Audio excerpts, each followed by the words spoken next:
Well, we are less than 3 months away now from Election Day, and tonight both party tickets are finally set. Former President Donald Trump and Ohio Senator J.D. Vance versus Vice President Kamala Harris and Minnesota Governor Tim Walz. Harris and Walz made their first appearance together on stage tonight in Philadelphia.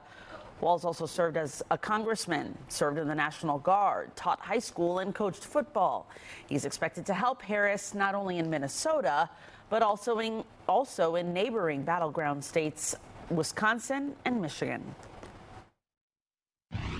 Coach Walz and I may hail from different corners of our great country, but our values are the same. And we both believe in lifting people up, not knocking them down. So we got 91 days. My God, that's easy. We'll sleep when we're dead. Since Harris announced Walz as her running mate today, the campaign says it raised more than $20 million in grassroots donations. The pair's next stop is in Wisconsin on their battleground state campaign tour. Now, Georgia's political world is also reacting to Kamala Harris's pick for VP. State Democrats have, for the most part, united around Walz. Meanwhile, Georgia's GOP chair called him a far-left radical. Fox 5's Rob D'Arienzo joins us live in the studio tonight with more on what this will do to change Harris's chances in Georgia, Rob. That's exactly right. Good evening, Christine. Well, Georgia Democrats I spoke with say Governor Tim Walz is relatable to the working class people, especially in rural areas. They are hoping that will help them in rural parts of this state that typically favor Trump. Meanwhile, some Republicans say Walz's record as governor may just do the opposite.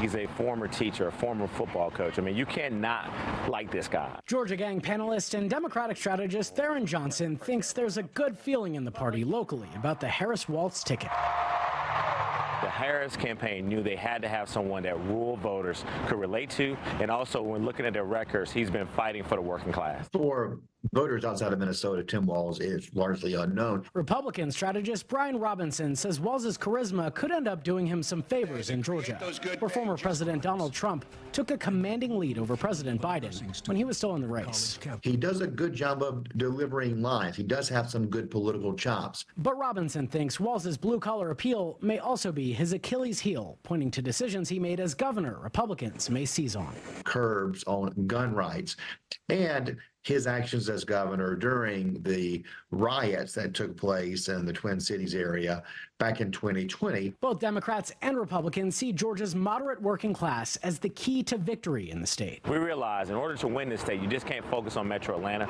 You got to get out into the rural parts of the state. And both think former President Trump's attacks on Governor Brian Kemp and Georgia's first lady over the weekend only weakened his footing here. The focus needs to be on Kamala Harris, not on Brian Kemp. We can't divide the coalition. We must unite it and add to it. This is Donald Trump. This is who we know he was going to be. And it was just unfortunate that the Kemp family had to endure that. And Christine, both Georgia Gang panelists see the polls tightening across the state as we inch closer to November. And both campaigns are expected to pour a lot of time and money into winning votes here in Georgia. Yeah, the races seem to be tightening in a lot of the battleground states as well. What will these VP picks do to help the ticket? We'll see. It's $1 million question. Yeah. We'll see. Yeah. Rob, thanks so much.